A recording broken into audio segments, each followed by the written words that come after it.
Hey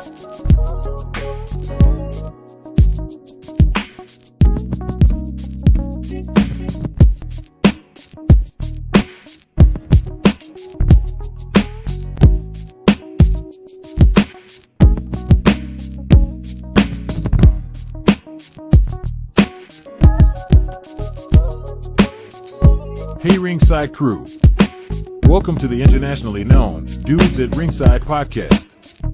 And now here's your host, Joe, Panther the Third. Hello there, wrestling fans, and welcome to another episode of the internationally known Dudes at Ringside podcast. I am Joe Panther the Third, and tonight we have a royal episode. We have a young lady that is absolutely burning down a trail of her own in the wrestling world of the independent wrestling scene. Introduce yourself. So I am the Queen of Chaos, Eris. I am based out of the West Texas area, and I've been wrestling for about 2.5 years now, training about 4. Wow. So who was your trainer or trainers? So I was trained by Eric Grayson at the Rampage Dojo in Lubbock, Texas. Wow. So what kind of advice did he give you to put in, like, for this queen-like character, like, that you have, your persona? So the Queen was really my original idea. The Queen of Chaos came from me being asked to join a faction at my home promotion Rampage called Chaos Inc. And they wanted, like, the powerful female to help with solidifying the group. And they asked me to join them. And so the Queen of Chaos really was my idea. But when it came to Grayson encouraging me and giving me advice, the best advice he ever gave me was do a character or be a character that you turned up to 10. Because if your gimmick is not you dialed up to 11, then you're never going to succeed at it. So I just tried to make the Queen of Chaos really just me dialed up to 10. So is there any other place in the world or within the country that the Queen would like to take a leap and go to? I really want to get out to the Vegas, California area. I've been really wanting to go train at the New Japan Dojo in LA. So that's a goal of mine. That's like a 2-year goal, is to move out there for a few months and get to train there. But as far as like promotions I want to work for, there's so many. I mean, obviously the big ones, it's a dream of mine to get to work with Ring of Honor and TNA. But I really just want to branch out to new promotions and new states and areas I haven't been to. I'm trying not to like limit myself to like saying just this company or that company. I really want to explore what's around me and just learn everybody's different flavors of ice cream. That's one of I love that phrase. I may borrow that from you when I talk about wrestling, because with independent wrestling, because I'm on the East Coast. Are there any like male or female wrestlers that you've been watching on the YouTubes or the Instagrams that you're like, I want to work with that person? Oh, there's quite a few. I'd really like to work with Rachel Rose. I think that she is a phenomenal performer. I've wrestled Evelyn Carter in tag matches and fatal 4-ways and things like that, but I've never got to wrestle her one-on-one. So that's a goal for me this year.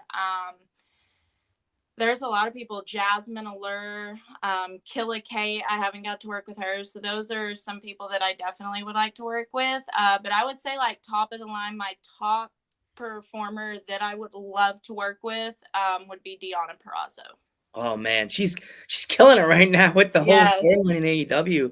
So like, if my like East Coast fans, if you had to give a summary on if they came to a show, what kind of awesome action would they be in for a match with you? So you get you obviously get the drama and you get the excitement that comes with a typical wrestling match, but you get this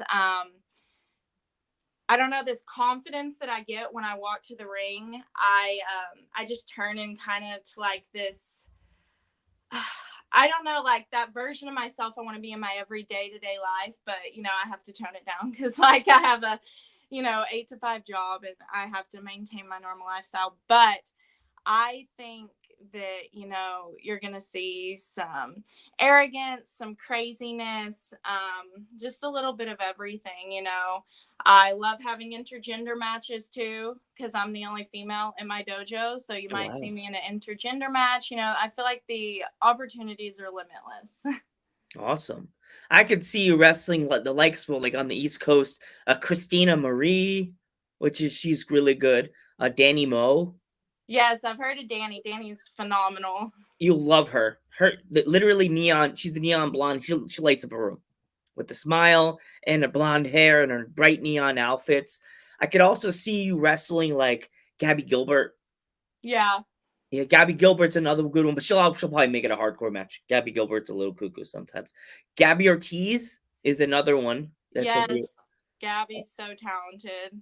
She's such a good talent. It's funny. I met her in ISPW in New Jersey, and she wasn't even on the roster. Like, there's some shows. I don't know if you know this from like Texas. I don't know if they do that there too. This show was like a super show, so it was like a convention too, and wrestlers were just popping up. I was standing there, and all of a sudden Christina Marie's right next to me, and she's with a hoodie on, and I'm like, Christina? She went, Joe? And I'm like, what's up? And she's nothing.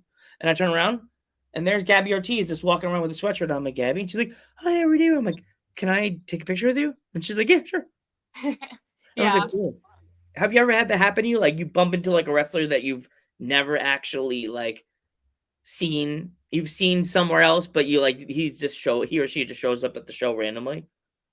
Um, Honestly, I haven't really yet because most of the promotions I've been working for are smaller. I'm working for bigger promotions. I have had a few instances like with myself, like where people have come up and noticed me, like at a Comic-Con in Lubbock, Target here in my hometown of Abilene. A little girl came up to me and noticed me, but yeah, I haven't like bumped into anyone yet, but that would be cool.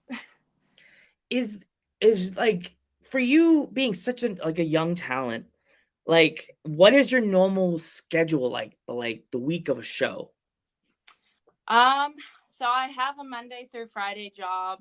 So I work all day. So as soon as I get off of work, it's prepping for those shows. Rather it's getting promos done, rather it's getting my gear back done, rather it's organizing my merch. I try the anytime I'm away from work, it pretty much goes to anything wrestling related, rather it's shooting a podcast like this or it's going for a run or like doing orders that I have for merch. I try to make wrestling my pretty much my number one priority as much as I can.